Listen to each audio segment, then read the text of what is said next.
भैया गाल फटे तो फटे पर नवाबी ना घटे। नहीं, हमने तो गाल कहा था, लेकिन जो आप सोच रहे हैं पाकिस्तान की वही हकीकत है।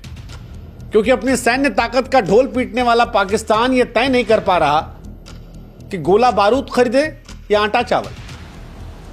भारत से युद्ध लड़ने के लिए जिन चाइनीज माल के सहारे पाकिस्तान भारत से युद्ध लड़ने आया था, वो तो फुसकी बम निकले। अब पाकिस्तान की फौज कह रही है कि शहबाज चचा, अगर जंग लड़वानी है तो कुछ गोला बारूद दे दो। उधर पाकिस्तान की अर्थव्यवस्था इस कदर चरमराई है कि रात को खाने के लिए आटा चावल नहीं है, और अगर आटा चावल भी मंगाना है तो उसके लिए विदेश से गुहार लगानी पड़ती है। और शायद यही पाकिस्तान की सबसे बड़ी विडंबना है कि वो मुगालते में आकर युद्ध की धमकी तो देता है, लेकिन पीछे देखता नहीं है कि उसकी अर्थव्यवस्था जो है वो 10 दिन फुल वॉर को झेल नहीं सकती। पाकिस्तान का जो सीरियस सच है वो यही है कि उनका सैन्य खर्च भी उनकी जनता की बुनियादी जरूरतों पर भारी पड़ता है, और इसी वजह से स्कूलों में किताबें नहीं है, अस्पताल में दवाएं नहीं है, सड़कों पर ढांचा नहीं है, बिजली संकट है, महंगाई है, बेरोजगारी है। लेकिन हुक्मरान जो है वो अपनी दुनिया में मस्त है।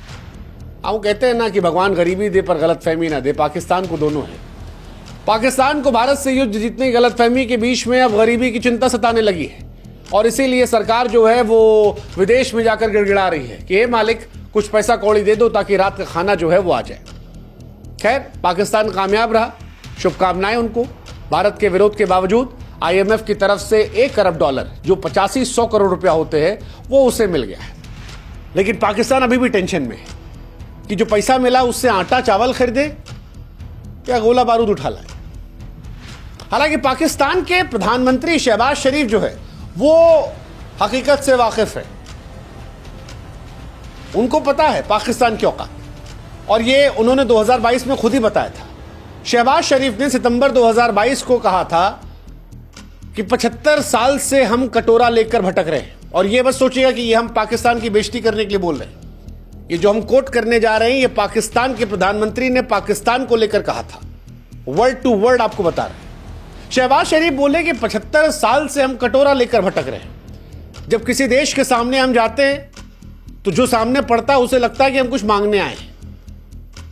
हम किसी को फोन करते हैं तो उनको लगता है कि ये फोन किए, इसका मतलब पैसा मांगेंगे, और ये बड़ी शर्मिंदगी की बात है। मतलब 75 साल बाद भी हमको कटोरा लेके भीख मांगना पड़ता है।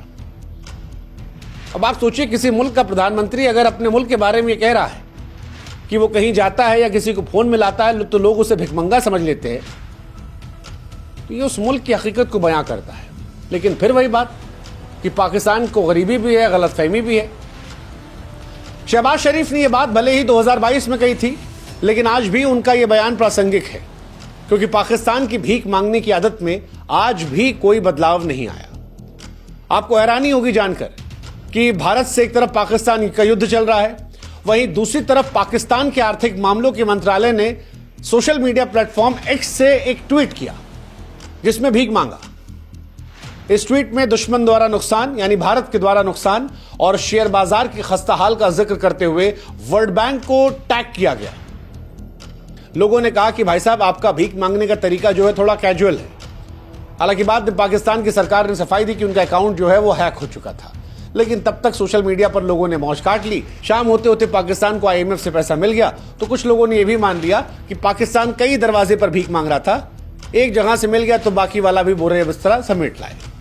लेकिन पाकिस्तान की हकीकत है, मतलब मजाक से तर अगर हम सीरियस होकर बात करें तो पाकिस्तान की अर्थव्यवस्था इस कदर चरमरा चुकी है कि बिना IMF की बैसाखी के पाकिस्तान एक कदम नहीं चल सकता, एक कदम।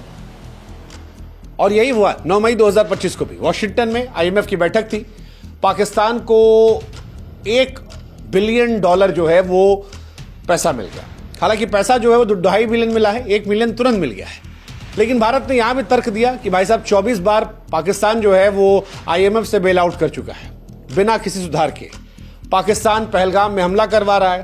अब अगर ये IMF पैसा देगा तो फिर उसका इस्तेमाल वो अपने लोगों को आटा चावल से ज्यादा लश्कर और जैश को गोला बारूद देने मिलेगा।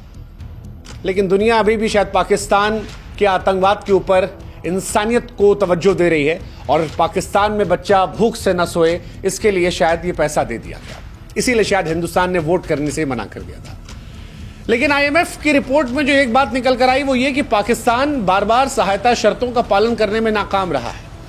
यह भी कहा गया कि आईएमएफ के लिए टू बिग टू फेल कर्जदार बन चुका है पाकिस्तान। एक सोशल मीडिया पर मीम भी वायरल हुआ था कि दुनिया के देश नहीं चाहते कि पाकिस्तान खत्म हो जाए, क्योंकि पाकिस्तान खत्म हो गया तो जितना उसने कर्जा लिया है वो वापस कौन करेगा। और इसीलिए कई सारे देश ऐसे हैं जो भारत से कह रहे हैं कि भैया युद्ध खत्म कर दो, पाकिस्तान को मत ठोको, क्योंकि अगर वो गायब हो गया तो हमारा पैसा जो है वो कौन लौटाएगा। ये सीरियस कहानी है, सुनने में बड़ी मजाक लग रही है, लेकिन सवाल ये है कि पाकिस्तान की बदहाली अगर इस स्तर पर आ गई है तो उसके लिए जिम्मेदार कौन है। पाकिस्तान तो एक बार में मुंह उठा कह देता है कि जी हिंदुस्तान ने हमें बर्बाद कर दिया, इंडिया से बर्बादी हो रही है, इंडिया से। लेकिन इंडिया की बर्बादी के अलावा क्या कोई कहानी है? तो कहानी यार हमको शेर आता है कि धूल चेहरे पे थी और इंसान आईना साफ करता रहा।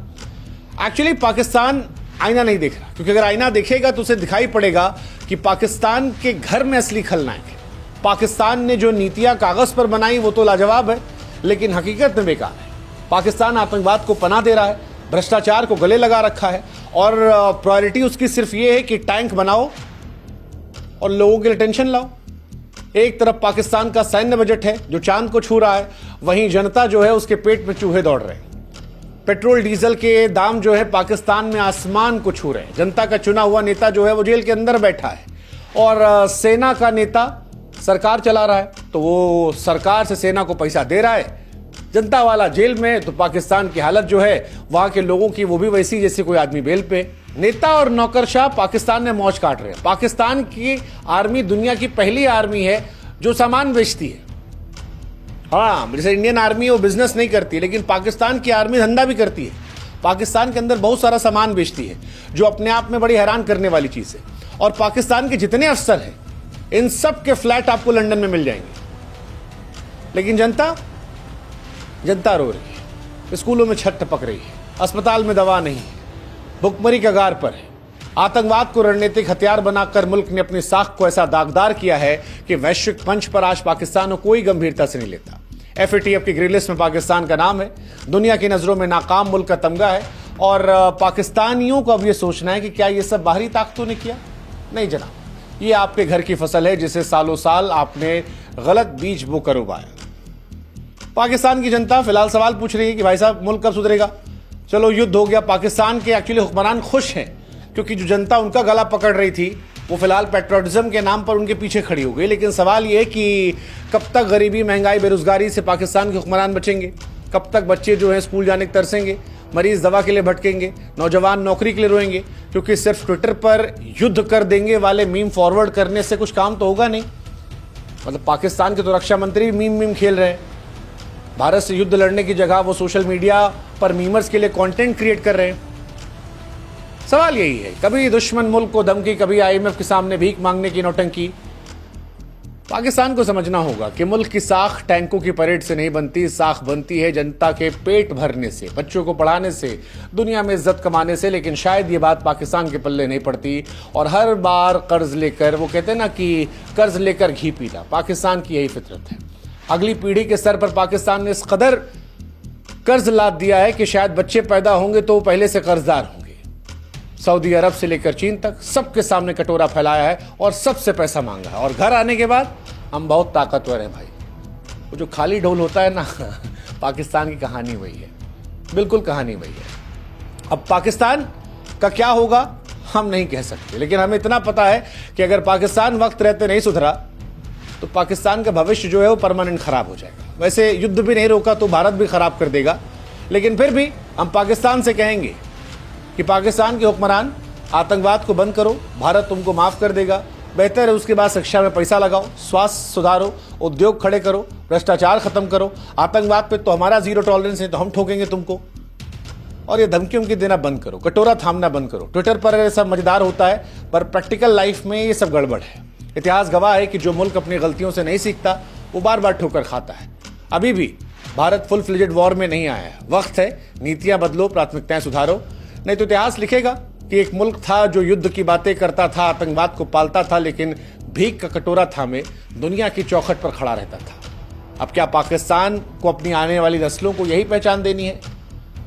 वक्त अभी भी है, सुधर जाओ, निर्यात बढ़ाओ, उद्योग लगाओ, जनता को बुनियादी सुविधाएं दो। इज्जत कमाने के लिए कटोरा नहीं, काबिलियत बढ़ाओ। अब क्या पाकिस्तान जागेगा, ये देखने वाली बात है। लेकिन फिर भी हम तो कहेंगे कि जाग जाओ भैया, ये सब बंद करो।